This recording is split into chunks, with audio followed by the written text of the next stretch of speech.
Wednesday. We are live. Is it hot enough for you out there in Boston? I'm up here in Boston. It is hot as you know what.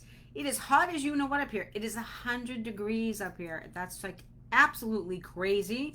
Absolutely crazy for this time of the year. Usually we have like rain and different types of things. So it's really, really hot, and the teams are out today. So we were making sure, they had everything they need and things like that. I usually wait a few minutes for you to jump on. People are kind of getting notified. They're coming out of work and whatever. So we'll wait a few minutes till people start getting notified.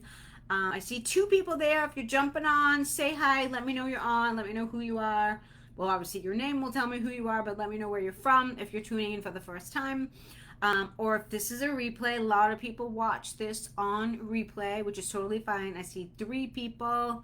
Hi, everyone. We had a lot of people register. Tonight is like one of my favorite topics in the universe to talk about: sweeping up success, making that transition from a solo cleaner where we all started to the CEO of your own company, which is what I did. My story, if some of you don't know, is I started cleaning houses to put food on the table when I was a single mother. And I made the transition eventually into running, a bunch of teams, residential, commercial, and now power washing as well. That's rolled into my cleaning company, and I did it step by step, and I teach everyone in the Sisters Who Scale group how to do that. So if you are tuning in for the first time and you don't know me, my name is Cheryl Hazer. I founded this group called Sisters Who Scale. I help cleaning business owners learn how to hire their dream teams, master the art of selling, scale their businesses, and most importantly, learn how to execute in their business. My cleaning company is Made Bright. We're out of the Boston area. We're 40 minutes north of Boston, Massachusetts. And I no longer clean houses except my own, because I feel bad and I don't want to have my staff come in and clean the boss's house, so I still clean my own house.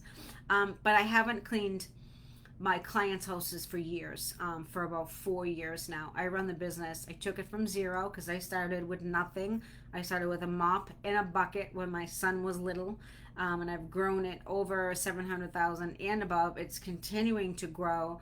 I did that in about 4.5 years, and the best part is I did it working. I work now with the business about 20 hours a week, and people ask me all the time, how did I do that? And I tell everyone, consistency, consistency, consistency.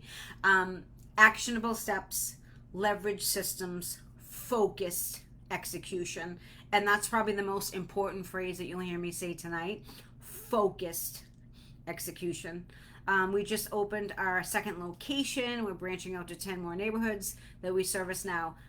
Focused execution, right? And that's how you do it. So what do I do as a coach?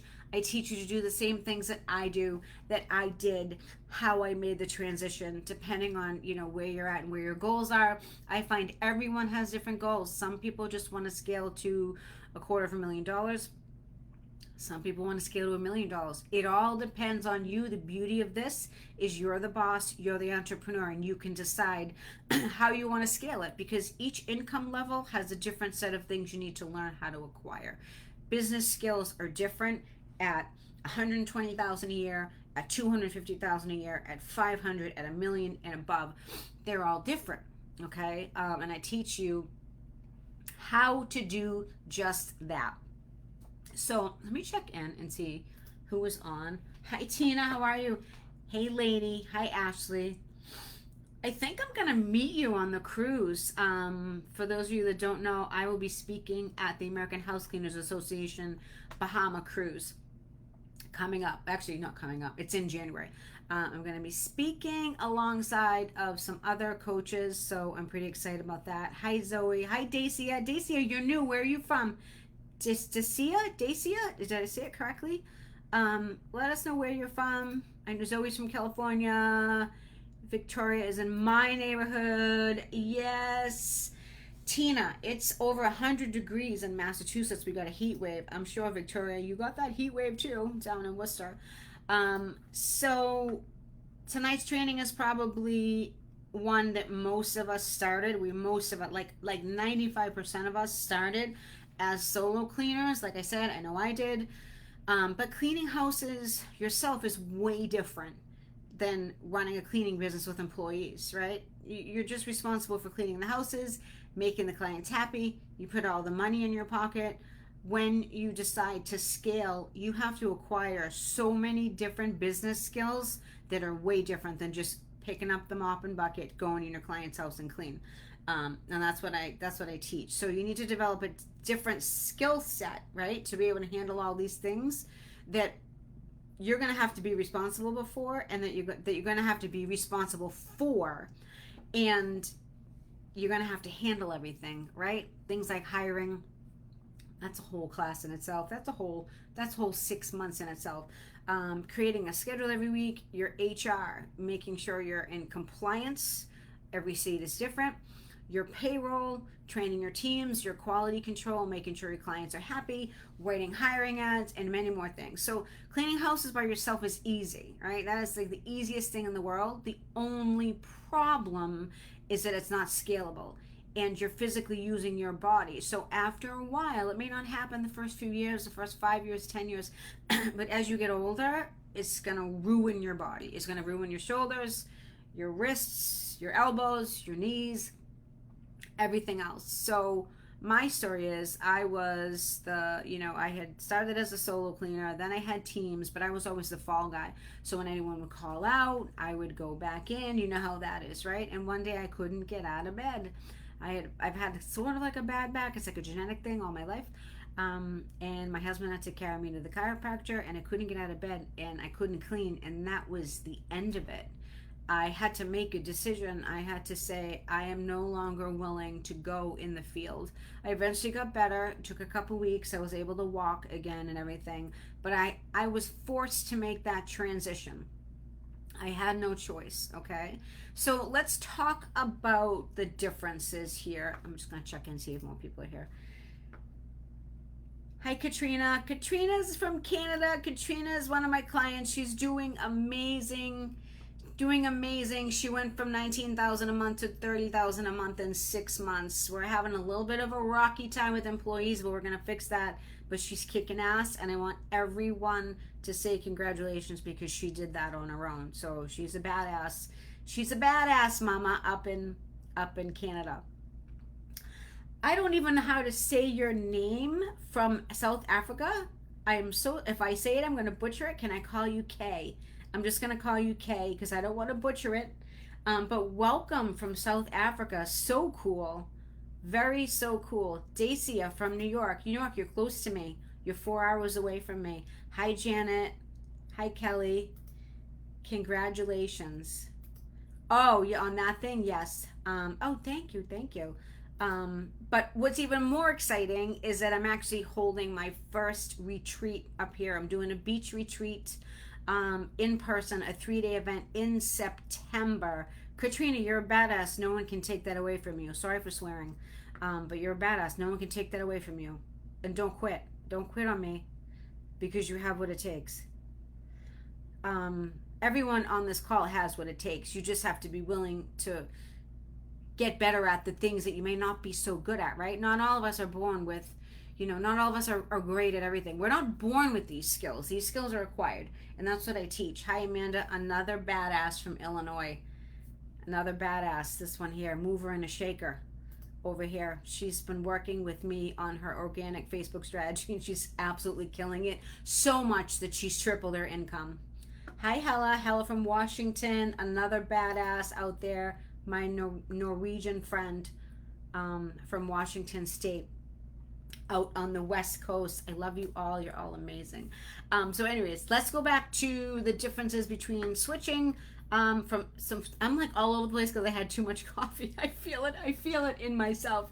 I was just talking about the retreat in Seabrook Beach. It's a 3-day retreat. I'm going to be announcing it probably soon, probably at the end of the week. It's going to be open up to all members, and I'm going to tell you all about it.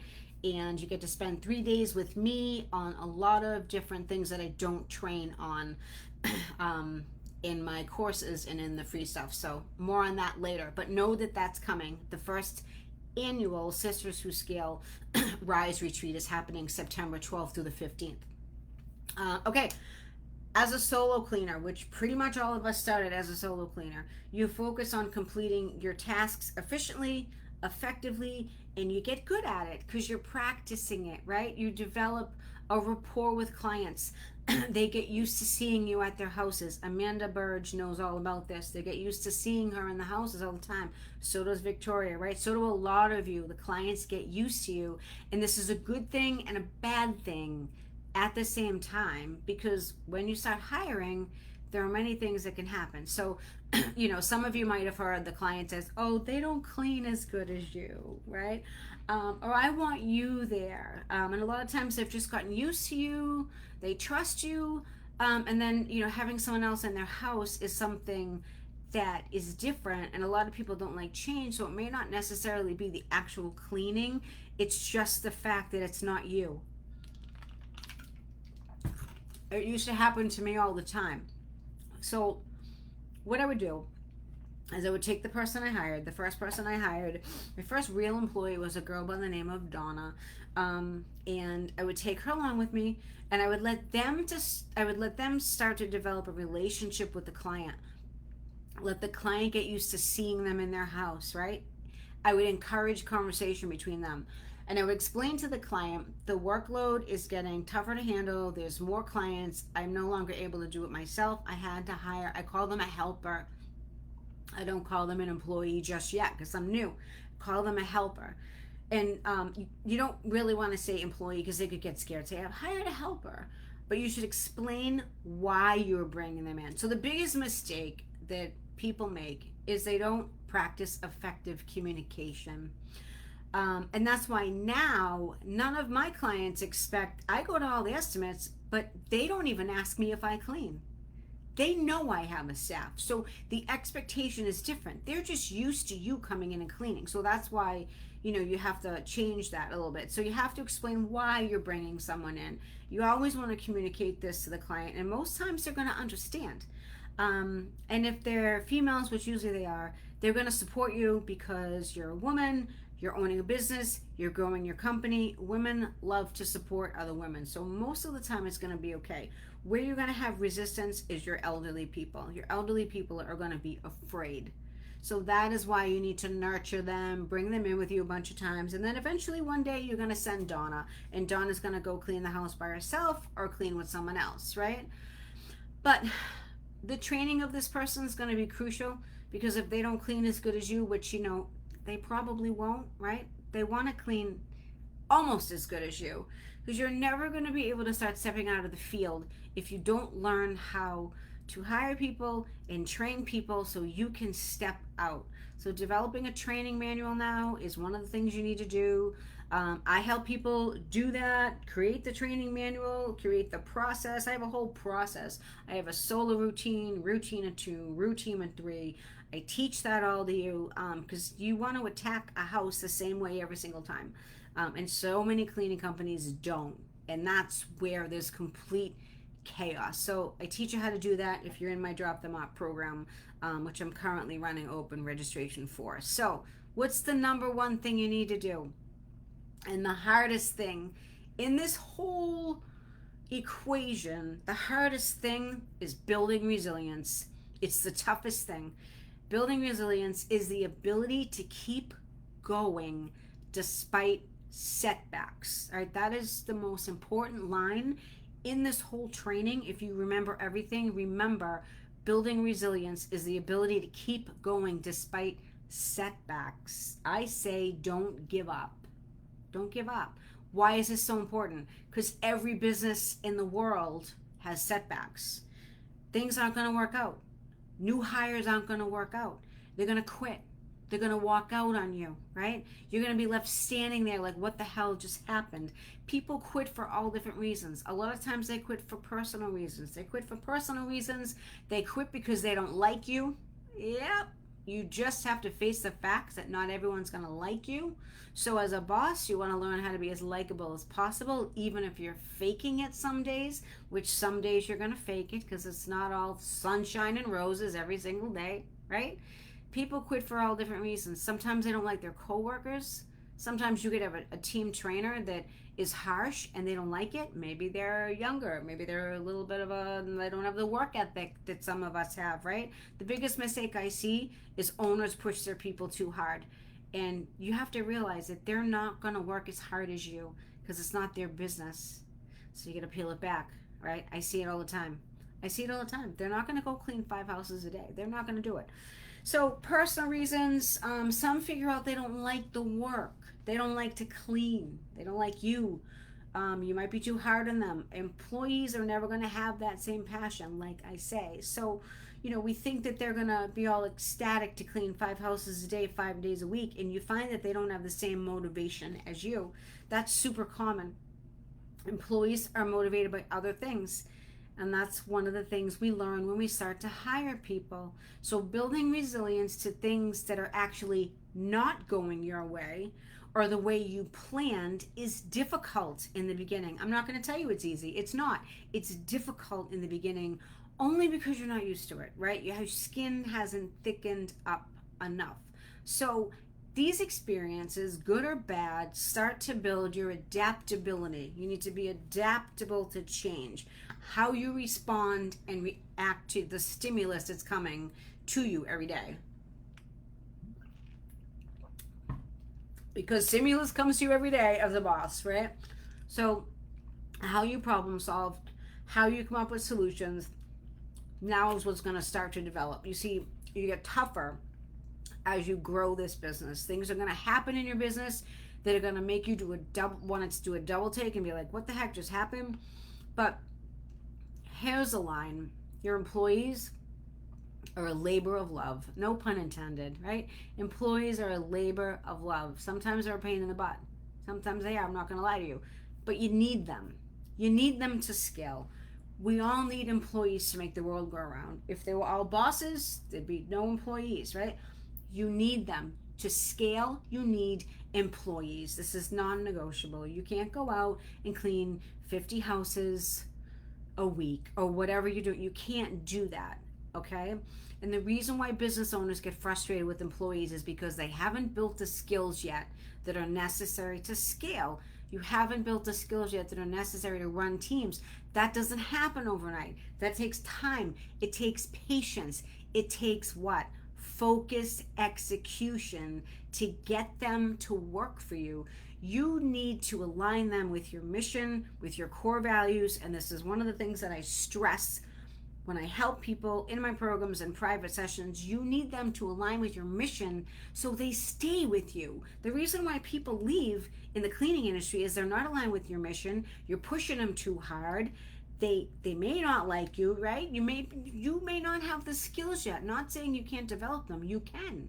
Everyone can develop the skills if you're willing to do what it takes, and that's the difference, right? So you need to realize, you need to think like an employee. You need to get into their mind to see, okay, they don't have the same mindset as us. We're all bosses, we're entrepreneurs, we want to grow stuff, okay? They're different. You need to think like an employee so you can start to understand what they're motivated by. They aren't motivated by the same things as us. They don't have growth mindsets, okay? They're working for an hourly wage. That's very different. Why should they work till 4 or 5 p.m.? What's the gain? A couple more hours, a few more bucks in their pocket, and their paycheck? Big deal. They're not motivated by money. Employees are motivated by 3 things. Number 1, if they like the work, because they gotta like cleaning. Number 2, if they like their co-workers, because they want to come to work and have a pleasant day. And number 3, if they like you. That's it. That's why they're going to stay with you. So if you're a shitty boss, they're going to leave you. Sorry, I swear. I know, I'm from Boston, whatever. Blame it on the Boston thing. If they like you, and of course they need to make money, but they're not motivated 100% by money. This isn't a $100,000 job. This is a lower paying wage job. They can go to McDonald's, they can go to Dunkin' Donuts, they can make the same thing. That is not the deciding factor of why they stay with you or not stay with you, believe it or not. Yes, they need to get their bills paid, okay, but it's not number 1 in their book. Everyone kind of hear what I'm saying here? Is this making sense? Katrina learned the hard way. I know, I love you. You're so motivated and stuff. I know. We'll talk about that later. I know we have a call coming up. Um, Bella, recently I let go of a client that gave me 75% of work. Okay, and now I feel like I'm back to zero, like I'm starting all over. Kind of struggling on where to start. I have an amazing team, and I really don't want to lose them because they're not having enough work for them. No, I understand. I understand. Um, I let go of a client. Why would I want to know why you let go of the client? Just right in here below. 100% no, it's 100% true, right? I know. Okay, so back to resilience, my favorite word in America. All right, getting resilient now leads to your number two. Your number two reason, or how to switch from solo to scaling up, is your adaptability. How well do you adapt to change yourself? You have a situation at work didn't go your way, and your reaction, how you handle that situation, is what's called your adapt. Did I say that right? Adaptability. Let's say it fast. It is your adaptability. So what you say or do, or how you react, is going to make all the difference in the world when you have employees. If you act like a psychopath and start swearing and stuff like that, you're setting the tone, right? You're setting the tone. You need to be stone face, poker face, calm, cool, collective, and solve that problem, whatever that problem is, right? You need to be just, and they're going to look at you and be like, wow, how are you so calm? My staff looks at me, they're like, how can you be so calm about something? You have to be calm. You're the band leader, right? You're leading the circus. So let's not call it a circus. Some days it feels like a circus, right? You're leading the circus. You're leading the parade. You got the baton in your hand. You're the leader. You need to be calm. You need to be relaxed and ready to solve problems, because all you're going to do all day as a CEO is put fires out and solve problems, okay? So a lot of owners hate the change themselves, but what you have to realize is there is nothing but change when you own a business. So get comfortable with being uncomfortable. Get comfortable with the change. It's very fluid. It is very, a lot of moving parts go into this thing, and you need to learn how to be bendable, to go with the flow, to not get upset when change comes, because change is coming every week. Change is coming every week. If you own a McDonald's or you own a Dunkin' Donuts, change is coming all the time. Every business you own, change is coming to you, all right? Clients cancel. Employees quit. New clients come on. Some are picky. Some complain. Some try to get extra stuff for free in your cleaning. You know how those people are, right? And when you have employees, if you don't have cleaning guidelines on what you clean in a basic clean and what you don't, you'll have your staff in someone's house, and all of a sudden you hear that Mrs. Smith had them fold her laundry while they were in the house. Mrs. Smith is a little sneaky, and you also haven't told Mrs. Smith that you don't offer laundry service either, so she may not have any idea that she's doing something wrong. She just thinks, oh, the girls are here to clean today, I'm going to have them do extra stuff. So a lot of people confuse house cleaning with housekeeping, and those are two very different things. So make sure you're clear. And what you roll out for services. And if laundry isn't a service you provide, and all of a sudden they're doing laundry because you haven't told your staff not to do laundry, you're paying out more labor for something that isn't on your list of services. That's a big no-no, and that's just one example. So your ability to adapt to your day-to-day circumstance is going to be huge. There's stuff and there's situations that are going to arise in your business every single day you're going to need to take care of that are way beyond just cleaning a house, right? Way beyond just cleaning a house. Number 3, and you're going to love this one, embracing the uncertainty. How do you embrace something you don't know what's going to happen? Being comfortable with the unknown and knowing that here you are, Miss CEO, and you're going to be ready to solve your problems at any time. So picture Spider-Man, I also love Spider-Man, jumping off a building, jumping off the Empire State Building and landing in New York City on his feet with his legs out and his arms out. He's like this, and he's ready. He's ready to solve problems. That's you. That is you. You're the CEO. You want to be the big dog, the big cheese. That is you. You are Spider-Man getting ready to solve the problems. So embracing this uncertainty, you need to be ready to go. So getting comfortable with the uncomfortable is like kind of what I like to say. So can you get kind of used to this feeling? Sure you can. Sometimes it doesn't feel great, right? Because a lot of us are control freaks, and we want to control everything. And when you're a solo cleaner, you control everything. But when you start to grow a team, you start not to control stuff, and it doesn't feel good. And that's why you're like, I don't like this, blah, blah, blah, blah, blah, right? And we're used to calling the shots. We're used to making all the decisions. So when you need to learn how to pivot, it's difficult, right? So what can you do? What can you do to help this feeling of uncertainty? You focus on what you can control. And if you want to write this down, you want to set clear goals for yourself. You define what you want to achieve, and you create actionable plans, but know that things may not go your way, or they may shift, or they may change. That is just part of this. That's just part of this whole entrepreneurship. And it's cleaning business, it's any kind of business, right? It's just part of it. Number two, you want to prioritize your tasks. So you want to focus on your high impact activities that drive your business forward. That's going to help you maintain control, both mentally, right? Mentally, it's going to help you maintain control, or at least feel like you're maintaining control. It's going to keep you moving forward so you don't feel like you're going 3 steps backward when crap hits the fan, right? So there's a shift that happens when you transition from a cleaner to actually running the business.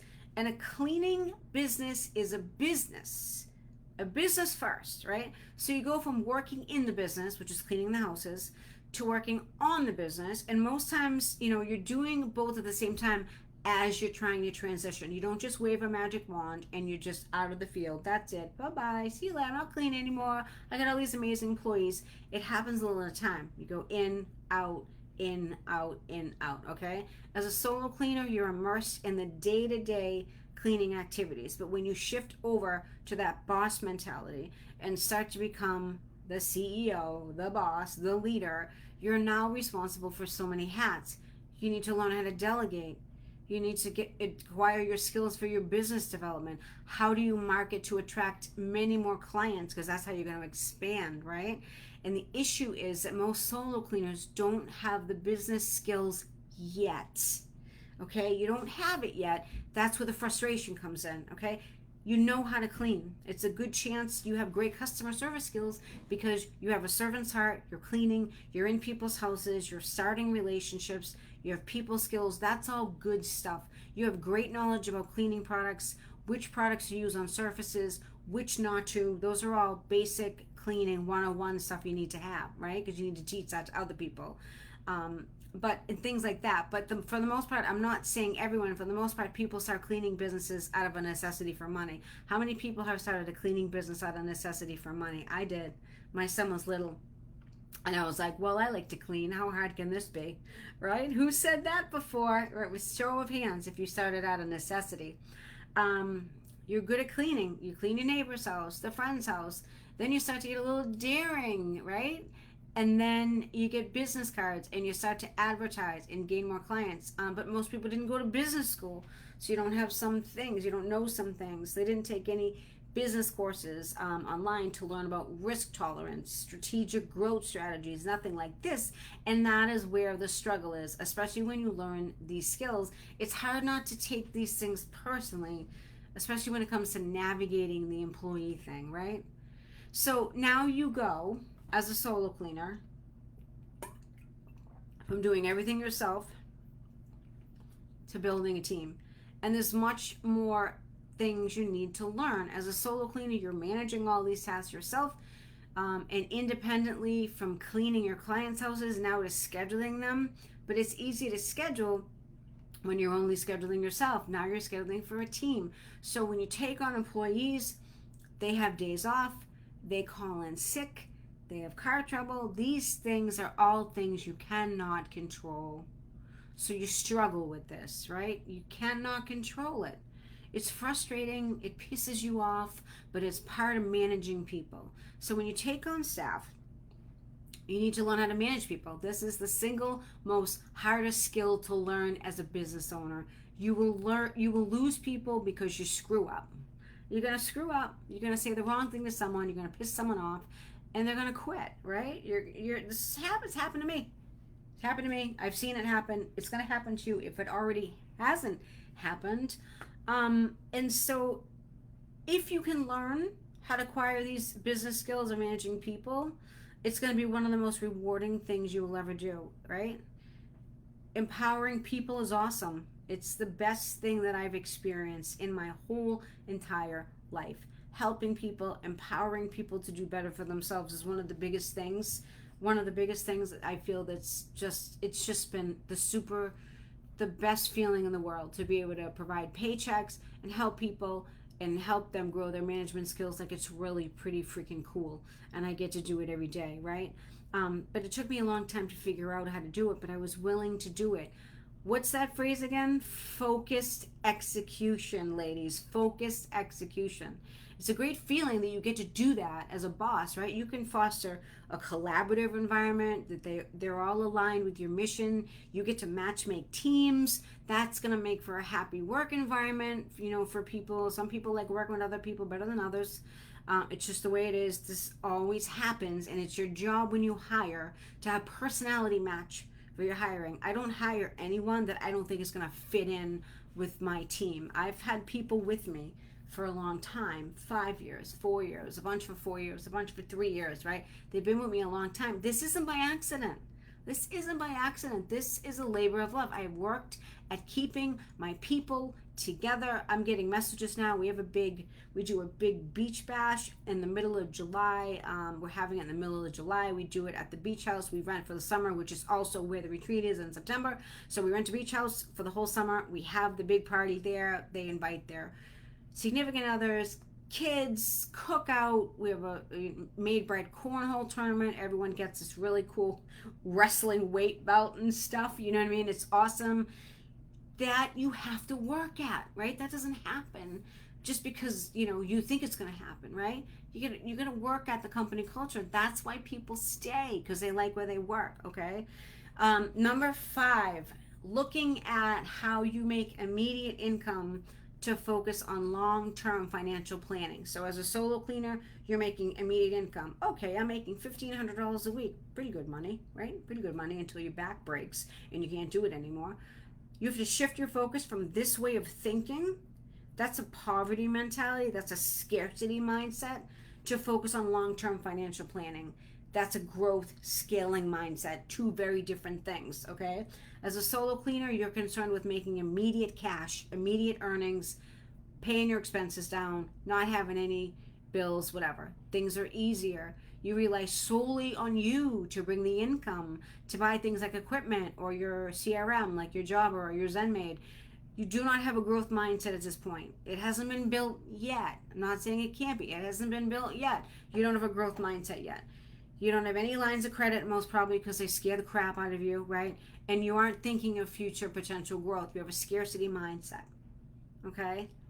In order to grow a business and scale a business, you need to have a growth mindset, all right? Okay. You aren't thinking of future growth potential or thinking about what you might need in the future. So you don't understand what financial stability means yet, and that's perfectly okay because you're developing, right? You're learning this stuff. So one thing you need to understand is you're always going to be growing in this business. There's so much to learn. So being open-minded and letting things teach you lessons, being open to that, and allowing yourself to grow from experience is going to be crucial to your success. Most solo cleaners I know, when it comes to finances, the money comes in, you pay the bills. A lot of times you're commingling funds. Come on, I know some of you have done that. Your money's coming in your personal account. You can't do that. That's technically illegal. You're getting Venmo payments. You're keeping the money. You aren't recording things on your taxes, which is also illegal. And if you do it large on scale, you're eventually going to get caught and get fined by the IRS because you're hiding income, all right? But as you grow, this is one of the things you learn. So you have to claim your income if you want to run a successful business and a scalable business. If you want to sell it one day, you really can't sell a client list for that much more than about 10 grand. That's a sad reality. When you sell a company, you're selling a business. They need to see what you're making, what your profits are, who's working for you, what your systems are. All that stuff needs to be built if you want to think you're going to sell your business for $1 million one day, right? If you have a bunch of cash coming in and they're like, whoa, how is this all recorded? And you say, oh, well, $200,000 is coming in cash. No one's going to want to buy a business. Facts. So you got to claim your income if you want to run a successful, scalable business. If you want to keep it smaller, totally fine. But if you have big aspirations of growing a larger, successful cleaning business, you've got to do things right. So long-term planning and setting your growth strategies need to be planned out. And this requires some attention and willingness to develop this skill and be okay with the fact that you might need to invest in your company, right? Who understands what investing in your company means? Just raise your hand, just say invest. I'm curious if you understand what that concept means. You have to invest. If you believe in your company, you have to invest in your company. It's just what every successful CEO does. So you move now from physical labor as a solo cleaner to intellectual and emotional labor. So as a solo cleaner, you engage in the physically demanding tasks, daily tasks for the most part. When you become the boss, the leader, the CEO, the driver of the business, you now make the switch to emotional and intellectual labor, and this is totally different. So what do I mean by that? The only labor that goes on as a solo cleaner is just the physical labor of cleaning the house. You do this every day. Most solo cleaners can't clean more than 2 houses a day without getting burned out, right? That's only 20 clients a month. That's nothing, okay? You're maxed out. Throw in a few deep cleans here and there, you're tapped out, right? Tap out, white flag, you don't have any more energy for the month. Your physical energy's been tapped. You're at the berm and you can't do anymore. So now when you come in and put your business hat on, you now have this completely different energy output that is now tapping into you even more. And this is one of the reasons why when you're trying to make the switch from getting out of the field, it's tiring because you're usually doing both at the same time, right? You're in the field and you're running the business. You're usually still cleaning and running the business, but you're burning the candle at both ends, right? I'm preaching from the choir, right? But this is a rite of passage thing. There's no other way around it. That is just you need to go through it. You need to get to the end. You don't go around it. You have to go through it. So it's something you just have to go through. It's not going to be forever, but it's a channel that your business is going to have to go through that most of us have experienced when we've transitioned from a solo cleaner to an employer. And the reason why this stage of your business is so tiring is because you're putting out both physical and emotional labor.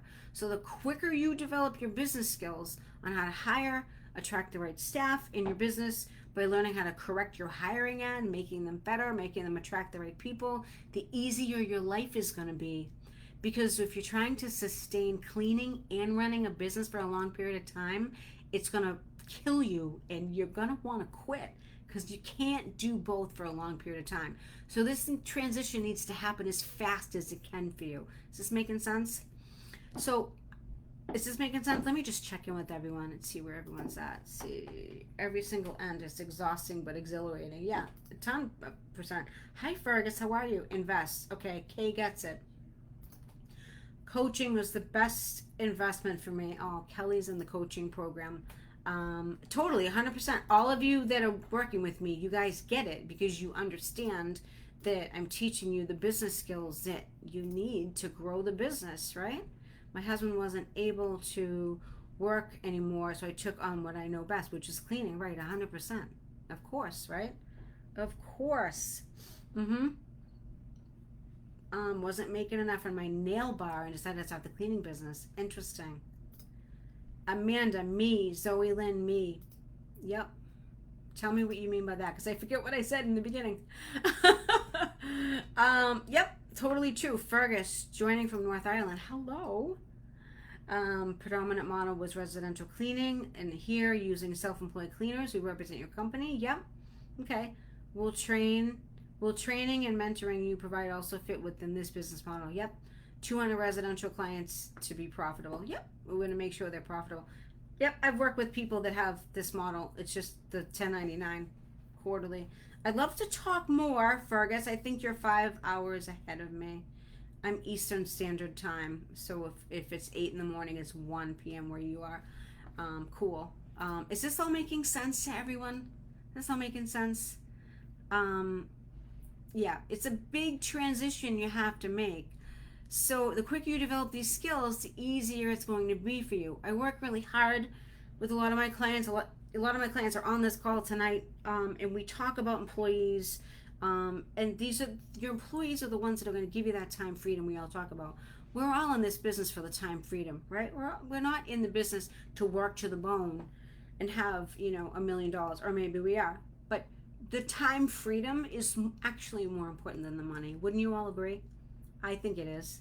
The time freedom, of course. I love the beach, as you will see in the upcoming weeks, because we stay at the beach, but this business has afforded me that. That didn't happen by accident. That was focused execution. I said to myself, I want to spend my summers at the beach. I want to spend my summers at Seabrook Beach. And I made it happen. And that's the difference. You all have a choice to make whatever you want happen. It's all up to you. It's not up to me. It's not up to your clients. You don't blame anyone else. You got to blame yourself. Why aren't you there yet? What can you learn that can make, if you want to stay at the lake, the beach. I'm a beach person. I love the beach. I love the Atlantic Ocean. I love the sea breeze. I love everything. It's intoxicating for me. It's my deal. But I work hard with a lot of people to help them achieve their goals too. Because it's the freedom, right? The freedom comes when you learn how to manage and train people. That is it. So why wouldn't you spend a ton of time on this? This is where most of your time should be being spent, how to master this, right? It's the hardest skill you're going to have to develop, but it's the ones that are going to give you the great rewards, which is the time freedom. Empowering your people gives you the freedom, period. End of story. So is anyone struggling here with employees? If you are, we should have a chat. If you're on the edge from transitioning from solo cleaner, you think you want to grow some teams, hire some people, grow your revenues, let's have a chat. That's what I do. I've helped a lot of owners make these transitions, and I have some that are still in transition because it takes a little bit of a while, right? That's what I help people do. I serve as your guide, right? I serve as your guide. I show you where the villains are in your business. There's villains in your business. The villains are pitfalls. I show you where the villains are. I serve as your guide, and I show you the path to get you there quicker, faster, and easier. I show you the quickest way to develop those skill sets to get you where you want to go, to avoid those pitfalls, right? That can happen when you're navigating these waters on your own. So my Drop the Mop registration is still open. It's open until the end of the week. I have 3 spots left in the program. I cap it at 7. I don't like to have a lot of people in my group because I want it to be an intimate setting and have everyone get to know each other. It's a really cool group. The camaraderie in it is amazing because it's people from different states all across the country, in Canada and in the UK, and everyone comes together and they're building their businesses at whatever level they want to be at, right? So if you're interested in learning more, DM me or just write on the thing. Drop the mop, baby. Any questions before I let you go? I know you are. 10:40 here. Yeah, we're 5 hours, I think, right? Yeah, 5 hours. Yeah, 5 hours, Fergus.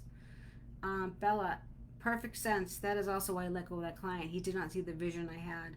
He wanted me to still keep cleaning. 100%. 100%, right? Are you trying to run a team of 8 still cleaning by yourself? You can't do it. So that was a good move, Bella. That was definitely a good move. Definitely a good move. Any other questions? Any other questions? I'm going to look through this. Any other questions? Had to learn the hard way. Yep. It's all right. It's all good. You're going to have some of the best days and some of the worst days in your cleaning business. You're going to have some of the best days and some of the worst days. Believe me. Believe me. All right, ladies. I hope this was informative. If you're watching this on the replay, you can still make comments. I check them. I want you all to be successful. I want you all to have the businesses of your dreams. That's why I do what I do, because I know what it feels like to struggle. That's why I do this. And if I can help just one person, right, in a month or whatever, I want to do it. I want to help you. I want to help you scale. I want to help you kick ass, right, because you're all capable of it. All right, ladies, I'm signing off. My husband has either made dinner or ordered dinner, one of the two. He just texted me and said dinner is ready. So whew, that's a good husband. That's another training for another day. How to train your husband to get the food ready. All right, ladies, have a good night. See you soon. Bye.